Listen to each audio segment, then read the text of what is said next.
Good morning, UUMAN. I hope you all are having a lovely Sunday.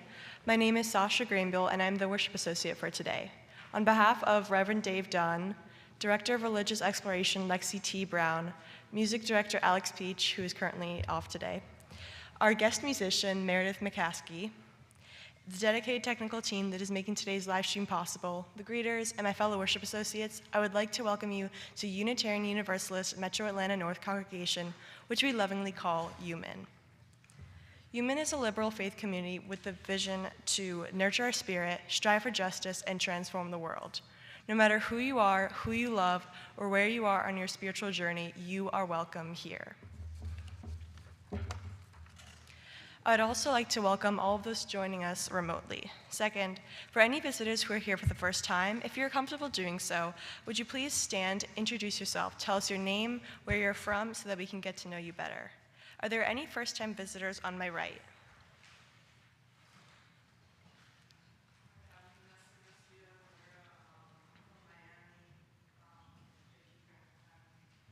Welcome, welcome, Vanessa. Are there any first-time visitors on my left?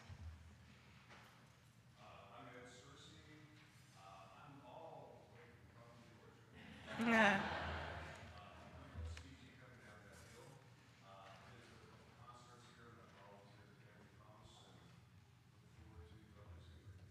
Welcome.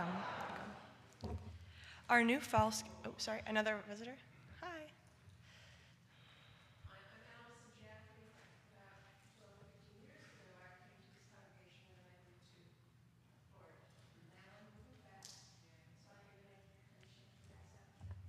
Welcome. Our new fall schedule started last week. Just a quick reminders. All ages are invited to worship together in the sanctuary to begin our service. However, after the Wandering Time story, children will be invited to exit to Fellowship Hall on my left and on your right for a kids' community activity in Fellowship Hall. Kids are also welcome to stay in service if they would like, and anyone who wants to join them in Fellowship Hall is able to. We have several adult enrichment offerings this morning, which are listed in your order of worship, along with any RE and UUMAN events going on. We are celebrating the retirement of Giveify and are welcoming our new online giving platform, Breeze Online Giving. If you have already signed up for Breeze Online Giving, thank you. After service this morning, please stop by Fellowship Hall for a celebration treat. If you haven't signed up yet, we're here to help you get started and offer you a celebration treat as well. Just a quick announcement about name tags at UUMAN. So all of the name tags have been completed, and you can find your name tag in the foyer to the right on the corkboard. If there are any corrections that need to be made, please see the greeters after service. Lanyards and pronoun stickers are also available. And I would like to encourage you to wear your name tags so any newcomers it's easier for them to identify you, and in case you forget someone's name, there's no hiccups or anything like that. And now let us greet one another in a hand of friendship.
Good morning. This morning's call to worship is by the UUA co-monitor, Reverend Meg Riley. The UUA moderator is the Chief Governance Officer of the UUA and chairs its Board of Trustees. It's an unpaid position. Reverend Riley writes, "Our theology is deeply incarnational. Our faith and spirituality are based in earthly, this world, daily engagement with the holy. Each night, a child is born holy, we say, rather than locating holiness in the birth of Jesus. There is a priesthood ordained. UUs understand salvation to take place not elsewhere after we are dead, but in our daily choices today, in this world. The world is not an evil, sinful place we would be lucky to leave for some pure, godly place. Come what may, after we have cast our lot.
I'd like to invite any children, youth, young at heart people that would like to come enjoy a story with me up here.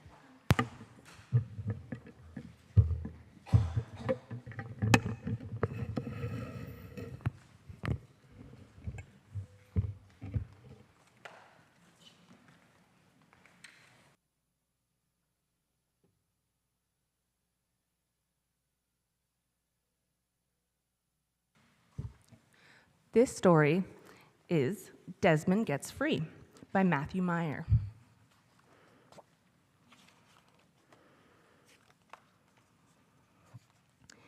Desmond the mouse lived in the most beautiful meadow in all the land. Every morning, Desmond woke up with the sunrise and would spend the day playing in the meadow. And every evening, Desmond would go to sleep in the middle of the meadow under the beautiful starry sky. One night, though, Desmond awoke when it was still dark out. He tried to roll over to get to a more comfortable spot, but something wasn't right. Desmond realized his tail was stuck to the ground. He tugged on his tail and pushed and tugged and pushed and tugged, and it was no use. When he was out of breath and had just about given up, he saw a giraffe in the grass.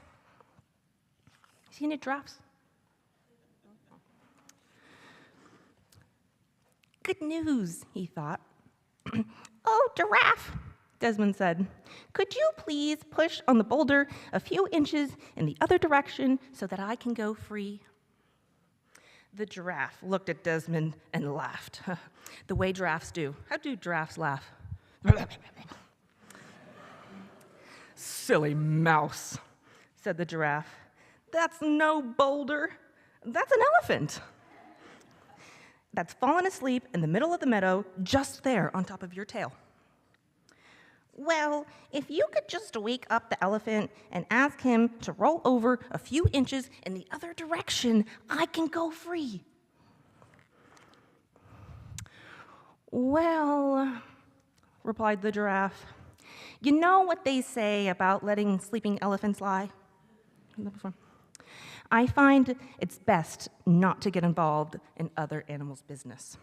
I find it's best to remain neutral in times like these.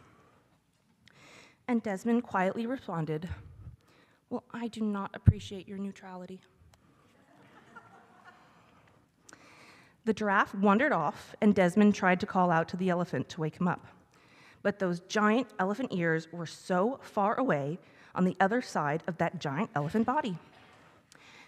So Desmond pushed on the boulder that was an elephant and pulled on his tail, and he pushed and tugged and pushed and tugged, and it was just no use. And just when he was out of breath and was about to give up, a gazelle wandered by. A gazelle. Yeah, like this. Oh, gazelle, he cried, oh, gazelle, it seems an elephant has fallen asleep on my tail in the middle of this meadow, and I am stuck and it hurts. I wonder if you could just gently wake him up and ask him to roll over a few inches in the other direction so that I can go free. Well, said the gazelle, you see, I see your problem there, but you know what they say about letting sleeping elephants lie? I find it's best to remain neutral in times like this. Desmond replied, almost to himself, well, I do not appreciate your neutrality. Desmond tried again to call out to the elephant. He tried again to push the giant elephant away. He tried again and again to tug his little tail free, but it was no use. And when he was out of breath and had given up for just about the last time, he saw another mouse in the meadow. Another mouse.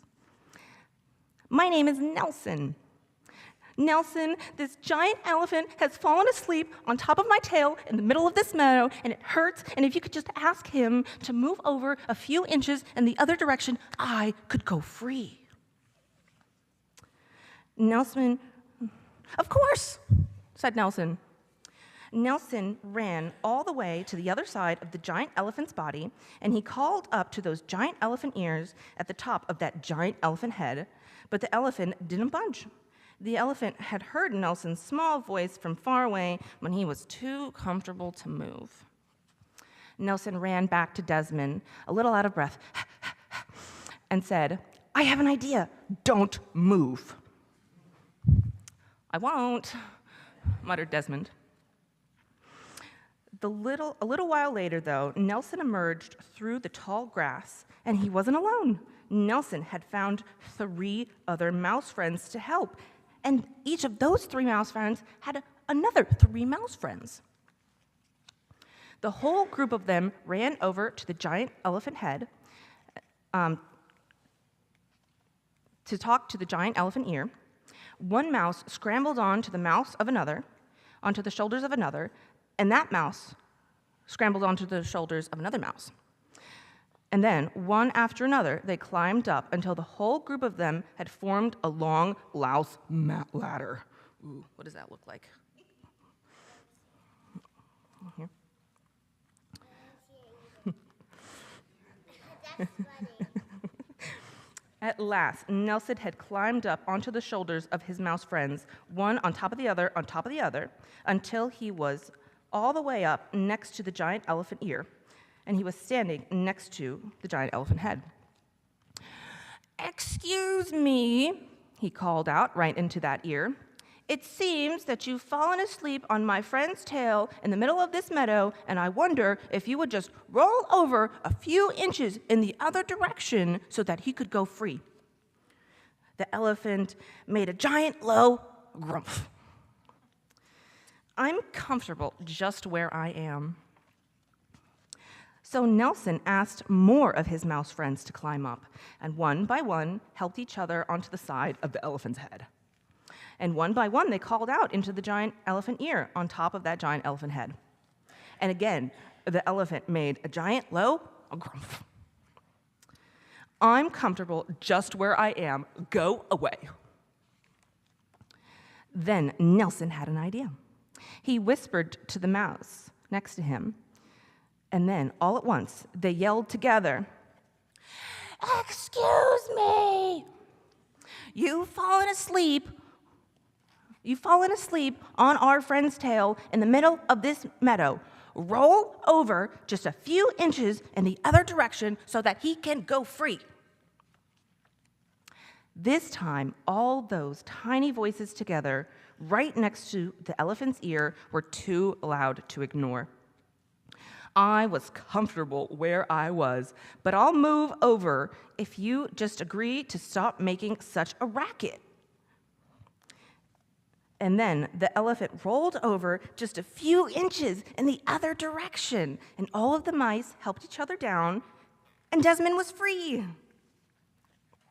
Desmond and Nelson and all their mouse friends spent the rest of the day in the beautiful meadow playing. Yeah.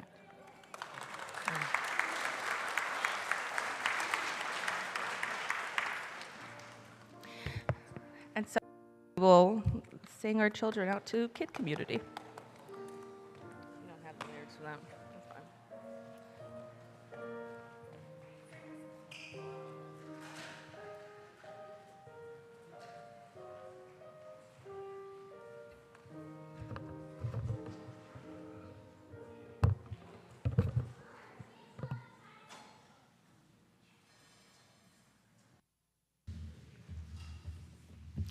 Now it is the time in our service where we share the love and care that binds us together. Within the loving community of this congregation, we take time to share one another our joys and sorrows. If you are so moved, please feel free to drop a pebble in the bowl and share a joy or sorrow that you want to express. For those of you attending via our live stream, if you have a joy or sorrow that you would like to share, please type it in the chat.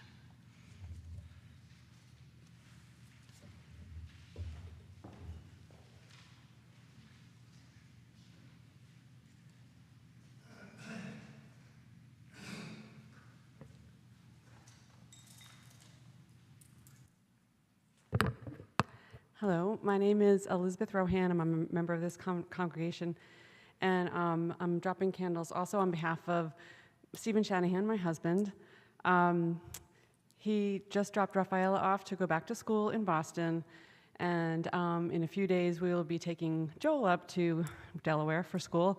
So we will be empty nesters. So these are 4 bittersweet pebbles.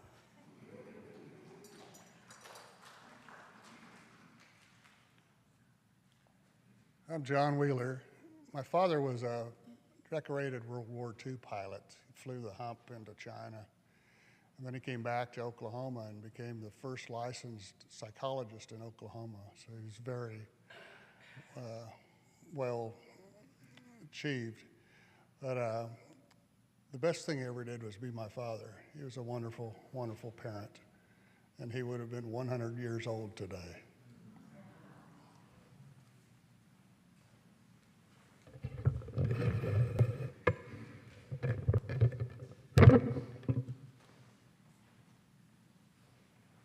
I'm sure he did that just for me. Thank you. I'm Mark Soule, also a member of this church. This is a pebble of concern for my sister-in-law, Amy, visiting her right now. Her knee surgery of a week ago has gone very badly. She's back in the hospital for a 3rd time, and she's delirious, pulled out stitches and a PICC line, and does not know where she is. And they finally restrained her to her bed with a remote monitor. And who knows how long it's going to be before they can get the surgery done to get the infections out. So this one's for Amy.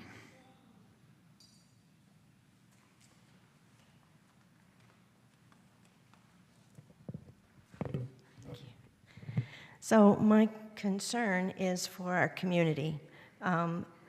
If you're not aware, the American Red Cross is down almost 20,000 donations in the month of July over last July. And right now, hospitals are not able to fill blood requests that surgeons and patients need. So my request is that if you are able, please donate blood. It does not take very long. Yeah, you get stuck with the needle. Close your eyes. It's okay. I've done it many, many times, and it is a life-saving resource that we can't get anywhere else unless people donate it. And so when it's not available, it's a real problem, and you never know when it's your family who's going to need that blood. So please try to donate.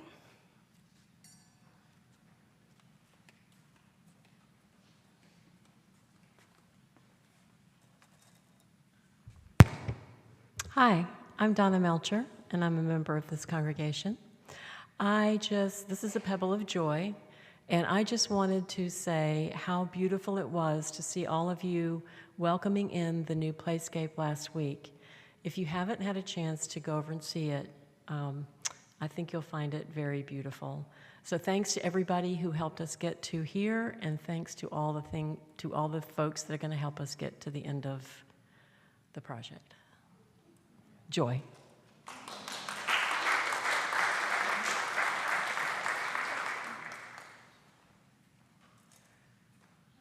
My name is Gus Haydorn. Yeah, the playscape is really a fantastic undertaking, and it's a real delight. If you haven't been there, go. But yesterday,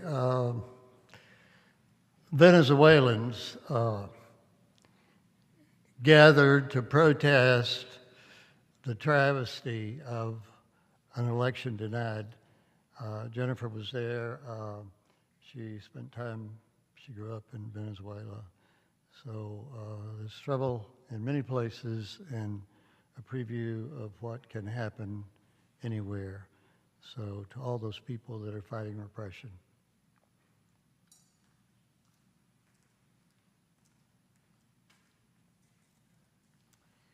Good morning, I'm Carla Rizzati. I'm a social justice co-chair, and this is a pebble of joy. We have so far distributed among our congregation 400 postcards for underrepresented voters, and today you took 200 letters for underrepresented voters, and next Sunday after service we'll be writing more letters. Please join us, and thank you.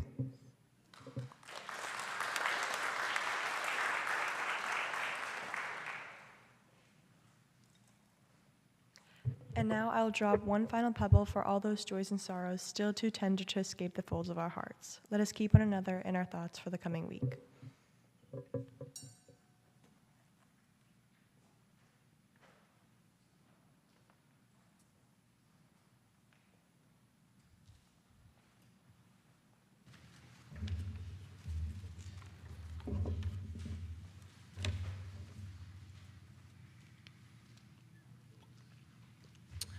Good morning, UUMAN. I'm Kevin McCulloch, a member of this congregation. As you may remember, I took the lead this past spring in making sure that our congregation had a chance to vote on the proposed changes to Article 2 of the Unitarian Universalist Association Bylaws, replacing the old principles and purposes with a new set of values. Our congregation voted 2-1 against the change, and we sent delegates to General Assembly to vote in line with our preferences.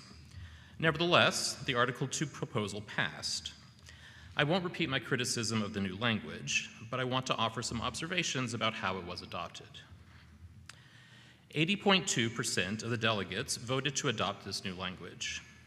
That sounds like overwhelming support, but the actual number of votes cast in favor was 2,025.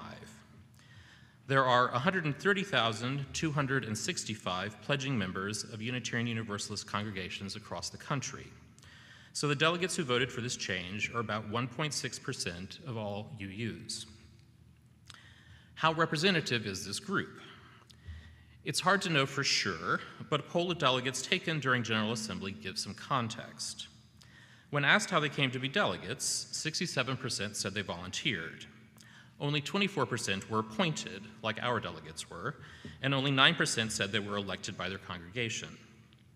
When asked whether their congregation voted on the Article 2 proposal, like we did, fewer than 40% said that they had. 53%, more than half, said their congregation did not have a vote, and a further 8% reported that their congregation did not even hold a meeting. When the delegates were asked whether they were charged with voting to represent their congregations, like ours were, or could simply vote their conscience, a whopping 69% said they could vote their conscience. The undemocratic character of General Assembly is a well-known problem. In 2009, the UUA itself commissioned a fifth principle task force, named after our former fifth principle, which calls for the use of the democratic process within our congregations and in society at large. The task force wrote in their report, "It is questionable how well the delegate body represents and is accountable to member congregations." They described the state of affairs as faux democracy and unaccountable representation. As we've learned from watching the modern Republican Party, when a system allows a faction to exercise power without needing to win support for their actions, there is nothing to stop that faction from becoming ever more extreme. This is what is happening with the UUA. The General Assembly has long been an unrepresentative body, but this was not a crisis in the past because we did not have a UUA leadership that was prepared to exploit those weaknesses in order to promote an agenda that does not have broad support among rank-and-file UUs. This, sadly, is no longer the case. The simple truth is that modern Unitarian Universalists are as far from a consensus about who we are and what we stand for as I have seen in my lifetime. This new language and the process by which it was adopted do little to settle the question, in my opinion. I believe this work continues. Thank you.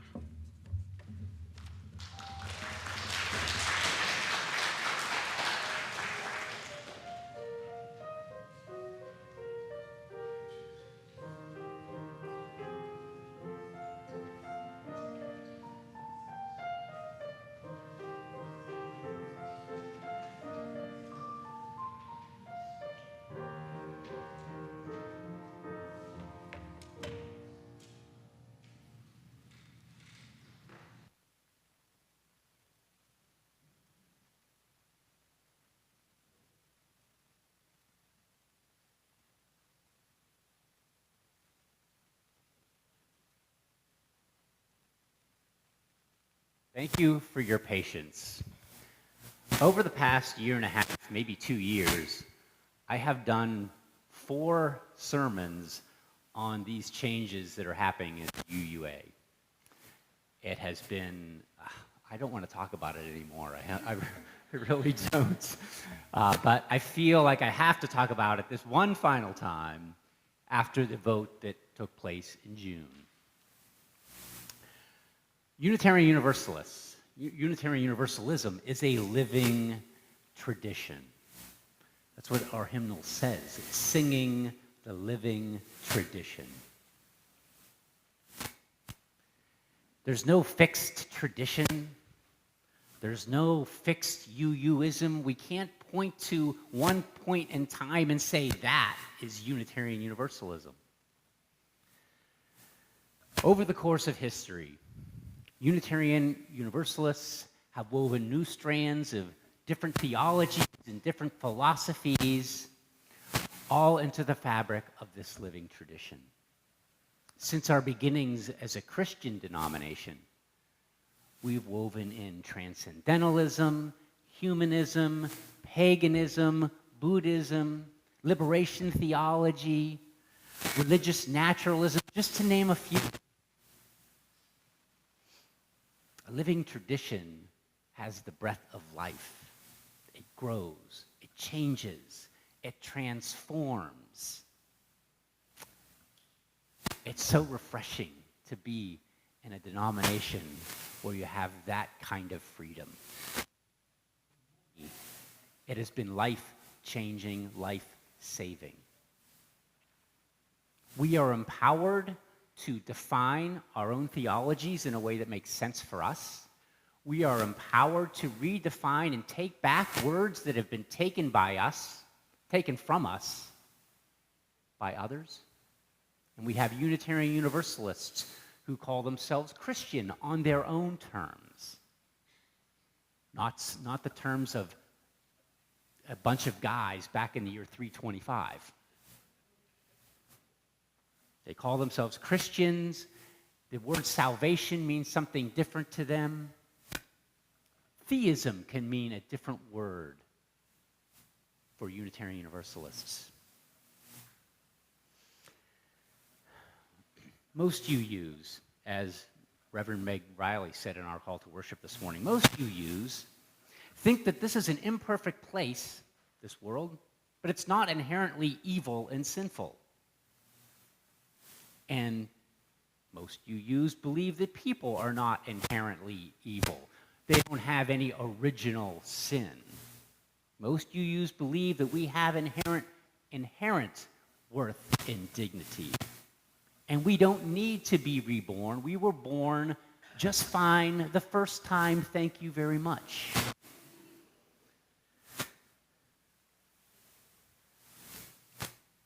We have General Assembly, though, which is the GA, the annual meeting of Unitarian Universalist Association. It's held every year in June. And this year, a significant change was made to Article 2 of the UUA Bylaws, which is a very significant article in our bylaws. It's the first significant change since 1987. It was the culmination of a 2-year study. And, of course, it was probably imperfect, as most things are. And there was a vote on the new Article 2 last year at GA 2023, and again this year in 2024.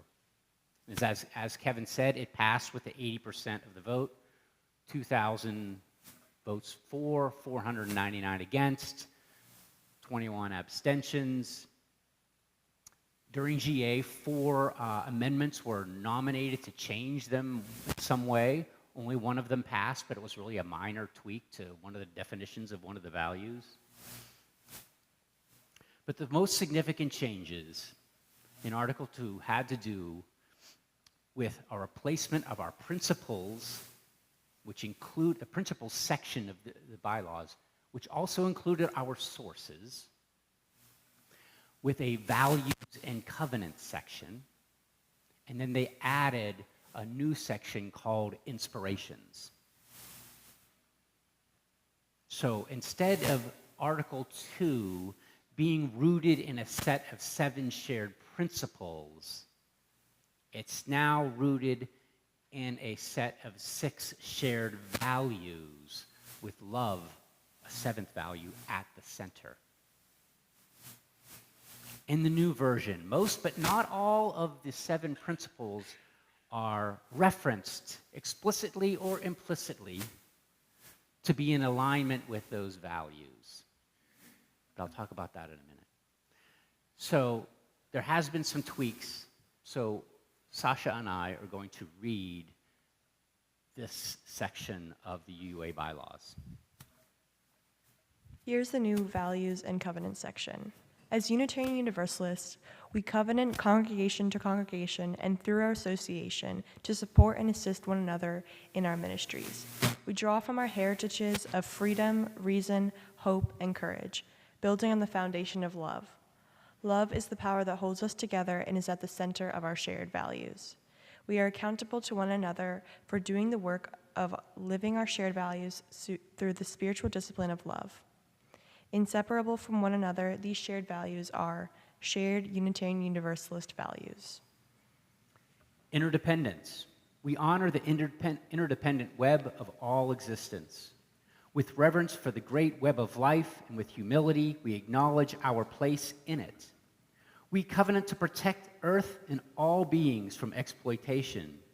We will create and nurture sustainable relationships of care and respect, mutuality, and justice. We will work to repair harm and damaged relationships. Pluralism. We celebrate that we are all sacred beings, diverse in culture, experience, and theology. We covenant to learn from one another in our free and responsible search for the truth and meaning. We embrace our differences and commonalities with love, curiosity, and respect. Justice. We work to be diverse, multicultural, beloved communities where all thrive. We covenant to dismantle racism and all forms of systemic oppression. We support the use of the inclusive democratic processes to make decisions within our congregations, our association, and society at large.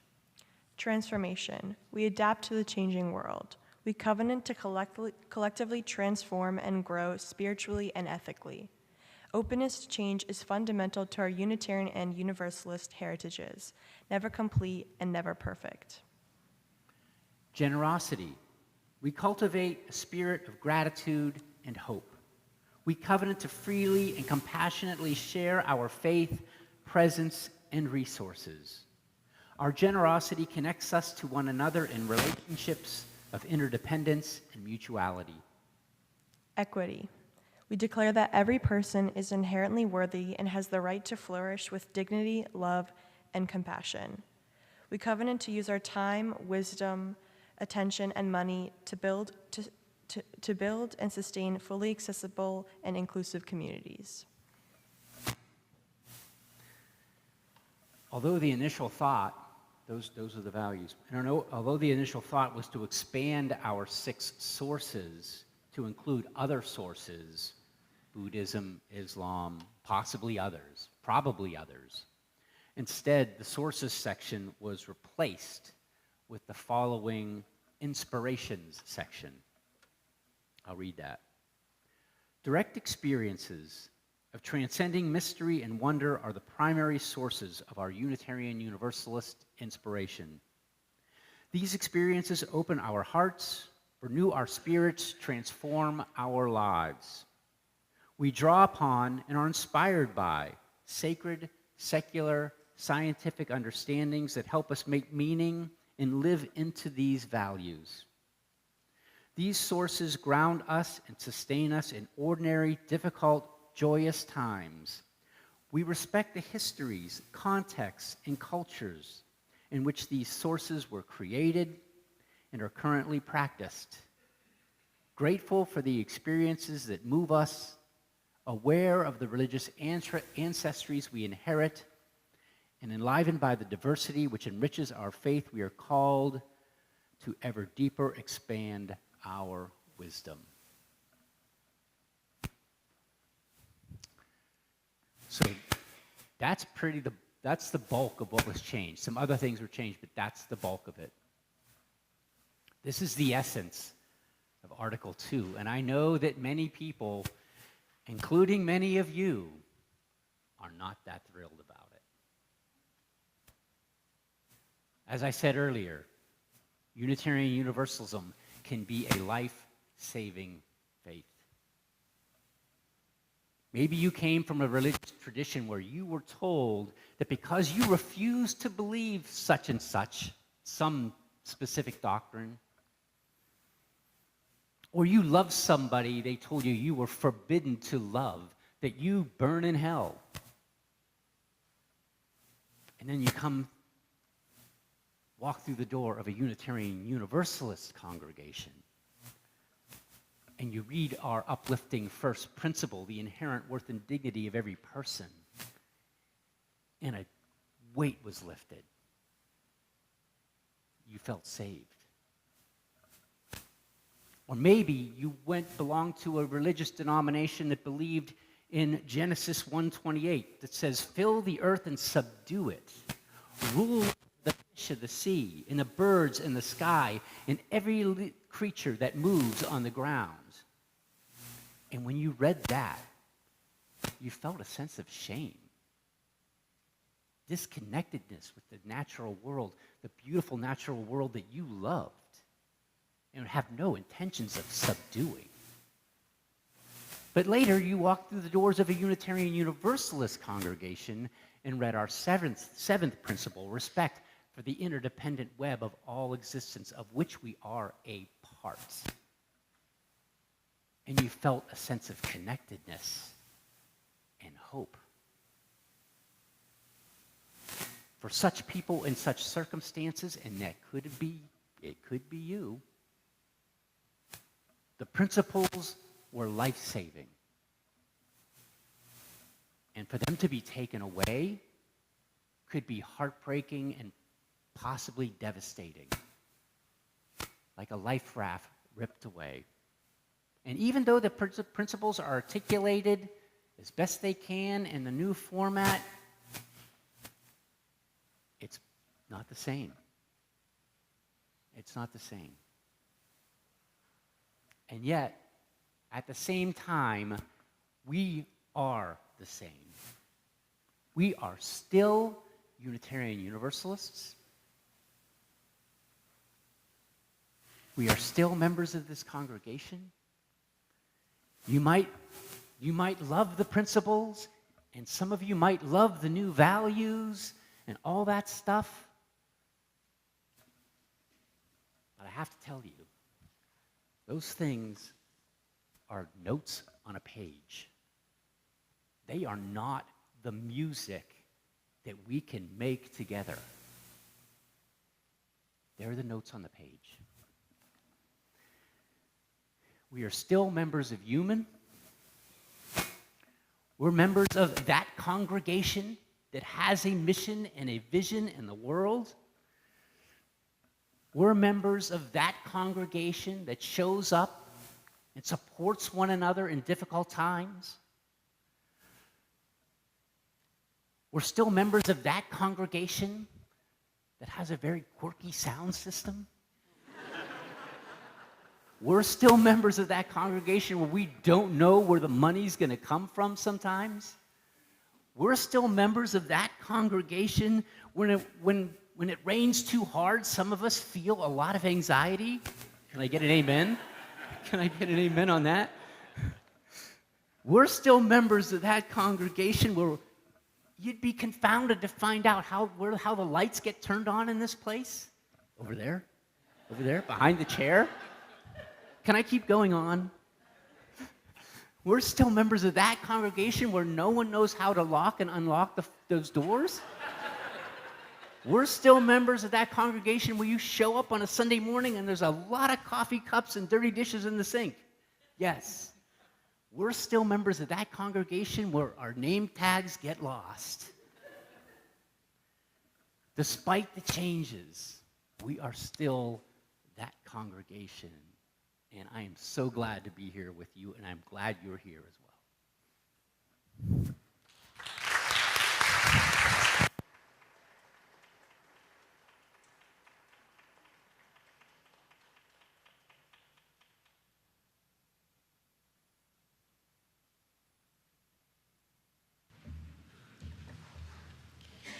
In an effort to fulfill and further the vision and mission of this congregation, we ask that our members and friends share their time, treasure, and talents. With this, we will now take the offering. You may also give using the Give Now button in the Breeze app. This month's 50/50 recipient is Grove Way Community Group. Any checks or Breeze donations specifically designated as 50/50 recipient during the month of August will go to support their work.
We accept this sacred offering, generously given by our beloved members and friends. May we use it wisely and judiciously in service to our mission. Now, please rise as you're willing and able and join us in singing hymn number 194, Faith is a Forest.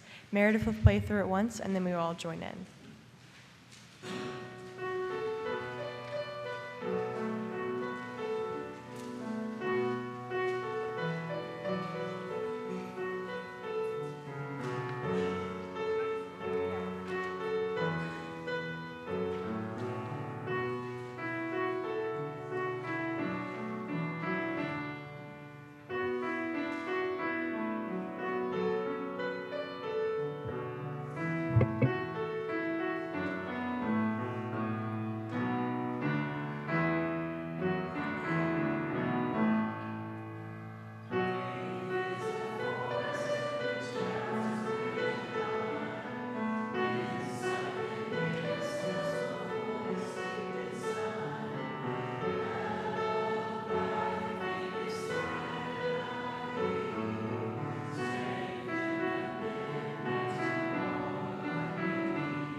And now let us extinguish our chalice together.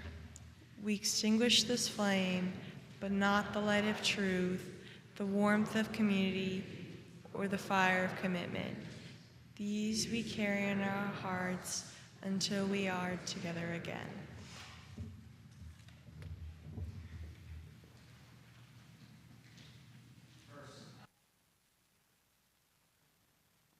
I'm so rusty. First, thank you to Meredith for playing our music today.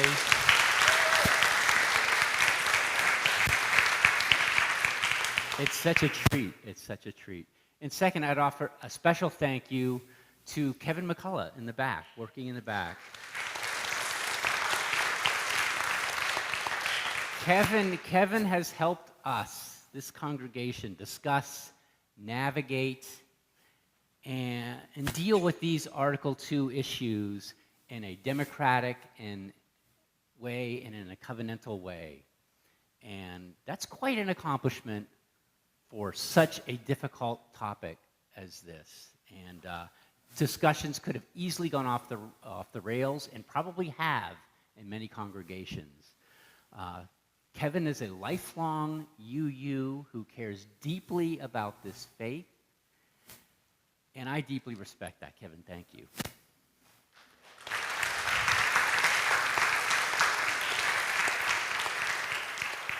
Executive Vice President of the UUA, Kerry McDonald. He's basically a young adult. I think he's in his late 30s now, but he's been vice president for maybe 10 years. He says, individual UUs and their congregations are welcome to continue to hold and value the 7 principles and the six sources as a meaningful part of their faith.